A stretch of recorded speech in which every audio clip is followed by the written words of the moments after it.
Sir आपका नाम? सुरेश सैनी, मैं वार्ड 13 जयपुर हेरिटेज नगर निगम से पार्षद हूँ। जैसे सरकार कई दावे करती है, चाहे बीजेपी की हो चाहे कांग्रेस की हो, पर जो महिला अत्याचार और उत्पीड़न के मामले हैं वो कहीं ना कहीं पूरे देश के अंदर लगातार बढ़ते जा रहे हैं। तो जहाँ देख रहे हैं कि सेंटर में सरकार भी बीजेपी की है 2014 से, और राजस्थान में सरकार भी बीजेपी की है और कई अदर स्टेटों में, तो महिला उत्पीड़न पे आप क्या राय रखना चाहोगे अपनी? देखिए, सरकार किसी की भी हो, महिलाओं के ऊपर अत्याचार कोई सी भी सरकार हो बिल्कुल गलत है। जिस प्रकार से पिछली गवर्नमेंट में हमने देखा कि महिलाएं और बच्चियों की लाशें हमें ईंट के भट्ठों में मिली है, ये बड़ा ही दुर्भाग्य का विषय है इस देश के लिए और इस राजस्थान प्रदेश के लिए। इसके ऊपर ठोस कदम उठने चाहिए। जिस प्रकार से केंद्र में मोदी सरकार ने महिला सशक्तिकरण और आत्मनिर्भर भारत की बात जिस प्रकार से कही है और मजबूती से उस पर काम कर रहे हैं, इन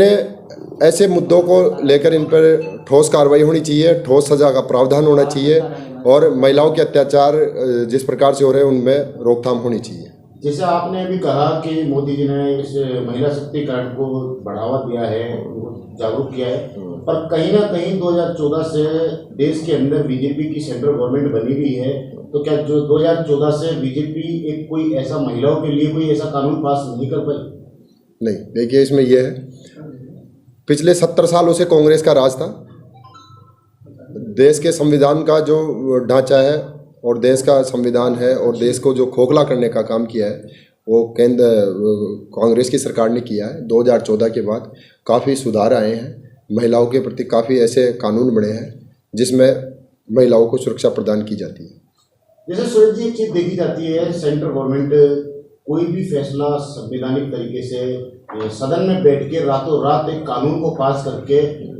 देश की जनता को दे देती है, तो क्या ऐसा कोई कानून नहीं होना चाहिए कि महिलाओं के लिए और नशे के खिलाफ कोई ऐसा रातों रात कानून बने और उसको लागू किया जाए?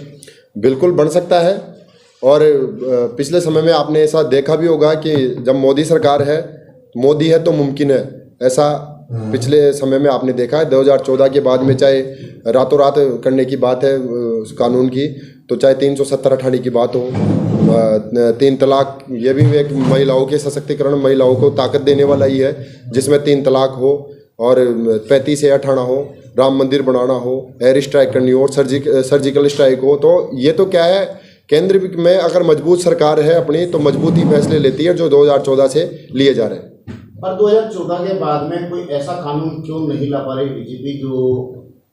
महिलाओं के लिए या जो ड्रग्स माफिया हैं इनके खिलाफ कोई ऐसा कानून बनना चाहिए या नहीं? बिल्कुल 100% बनना चाहिए। देखिए, जब भी सदन में चर्चा होती है कानून लाने की, तो जो विपक्ष से जो अच्छे मुद्दे होते हैं ना, उनके खिलाफ भी हमेशा हल्लाई मचाता रहता है। जिस प्रकार से 370 हटाई और विपक्ष ने, आपने भी देखा होगा विपक्ष ने किस प्रकार से वहाँ पर हल्ला मचाया है। तो कहीं ना कहीं वो एक देश की कमजोरी है, विपक्ष है जो बहुत कमजोरी है, जो सही मायने में जो कानून आते हैं उनके खिलाफ भी उनका बोलने का काम होता है।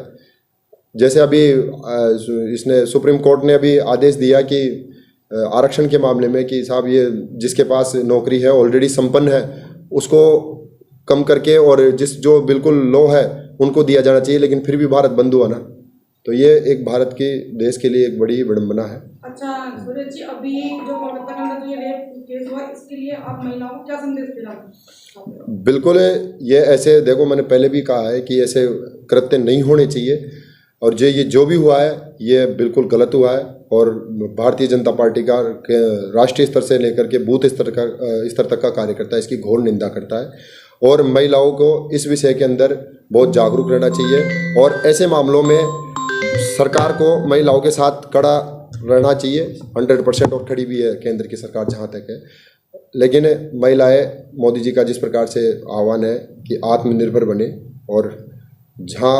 महिला अकेली है वह स्वयं की रक्षा के लिए